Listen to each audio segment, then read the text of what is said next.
Dear Journal, I'm not quite sure how to do this properly. I was told that it's always good to record your thoughts and feelings this way, so that you can learn to come to terms with them. I hope that's true. Someone special told me that, so here goes nothing. My name is Milo. I can't remember the name given to me at birth, but I treat my new name with equal measure. I'm a demi-human, living in a world mostly ran by strong and powerful humans. With what little I know of my kind, it is that we coexist with humanity within reason. Most of us live in service to humanity as companions, who in turn gain similar rights in time. I was no exception. My life didn't begin much like others. I was abandoned by my family, left to fade due to weakness. Before I could expire where I lay, someone found me. This person, this monster, tried to make me into something. Day after day, year after year, I endured pain, both physical and mental. It is something I would not dare wish upon any soul if it meant it could be avoided. As if that wasn't enough, the motive behind such methods were to make me into something I'd rather not be. A weapon. I was subjected to sanctioned fights for profit and glory, where I battled others like me that were only trying to survive. Were any of us stronger than our captors? We likely could have overrun them. Much as it pains me to admit it still, I was one of the lucky few to escape such a horrid fate. But in my efforts to get out, I had begun to accept that my destiny was still to fade. I would have rather passed on while much of myself still remained intact, than to see myself become a monster, unable to control any part of me.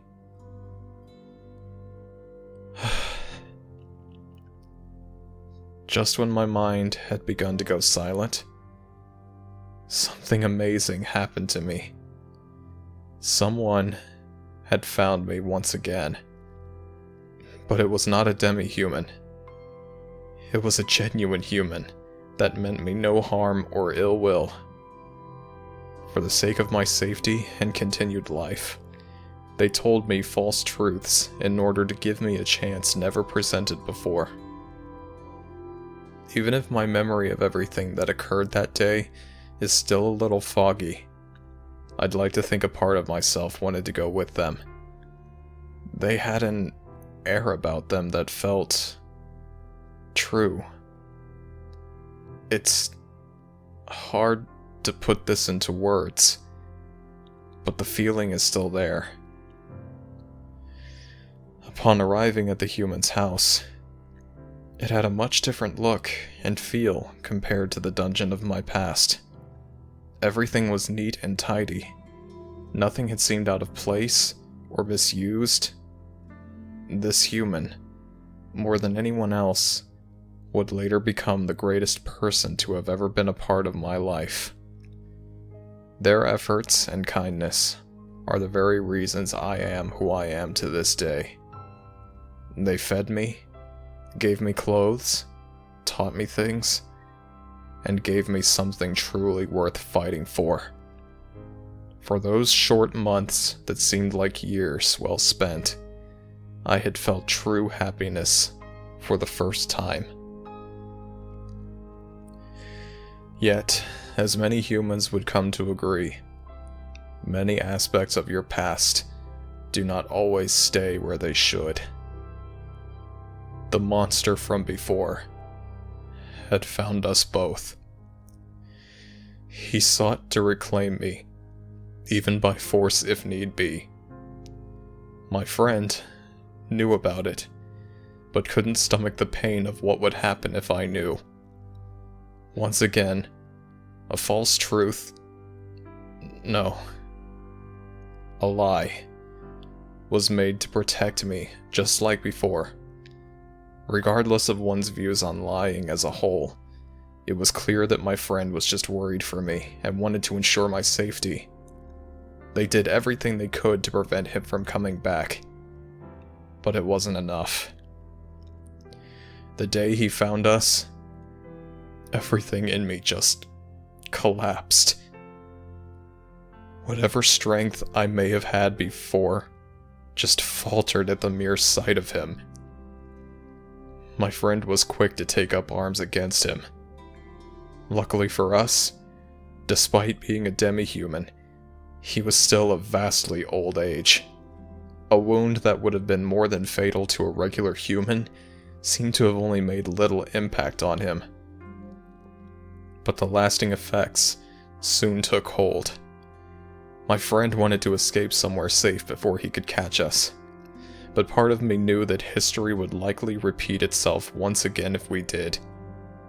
If he found me then, it could happen once more. But no more. I can't quite explain what I felt during those moments. Maybe it was strength, bravery, or maybe just gut instinct. But enough was enough. Running and hiding was no longer an option for me, but it was for my friend. Despite not wanting to leave me behind, they tried their hardest to stand by me. But everything in me screamed to ensure they were okay. I'm not sure if I can stomach recalling the events that soon followed.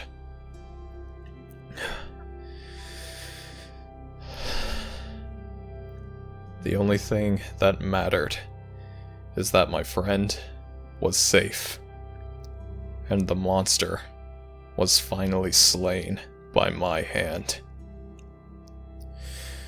Words cannot begin to express the amount of relief and satisfaction that was to be had knowing he was gone. Frankly, I'm not sure what that says about me as a person. The last thing I want is to feel good about someone's death. But I suppose it was one of the rare occasions where it was justified. Having reunited with my friend, the pain had only just begun after brief hours of respite. I had to make the decision to part ways with my friend. It wasn't a choice I wanted to make, but it was one for the greater good. My greater good. Even writing those words makes me feel horrible. Even selfish. Much of my life was taken away thanks to that monster.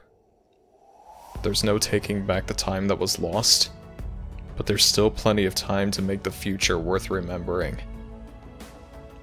My friend has done wonders to give me more than I could have ever hoped for.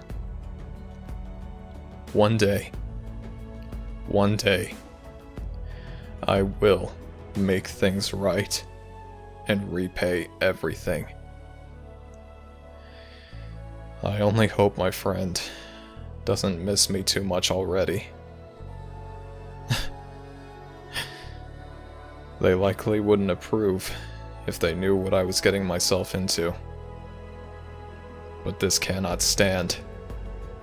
There are still others suffering the same fate I once endured. I may not be able to save everyone, but that's not enough to stop me from trying. My only hopes are that these won't be my last words before I'm able to make a difference. There are still monsters out there. If they have to suffer the same fate as the one that tortured me, I'm strong enough to make it so. My friend, If you happen to read this for any reason, other than I simply somehow misplaced this journal, considering that's something I would likely do, please, don't worry about me. I still intend to keep my promise. I will come back. Sincerely, Milo.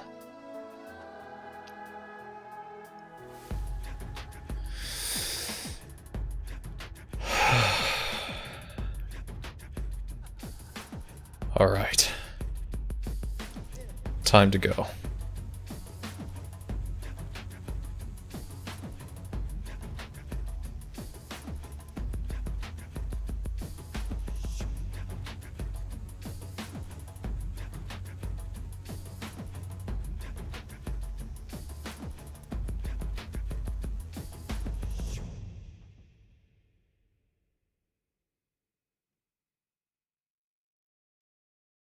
Thank you so much for watching this video, Fables. I'd also like to extend an extra thank you and appreciation to the patrons for the additional kindness and support for the channel, including AlicexHino, Vivi, Maddie, Kiri, Alex Russell, and Libertalia.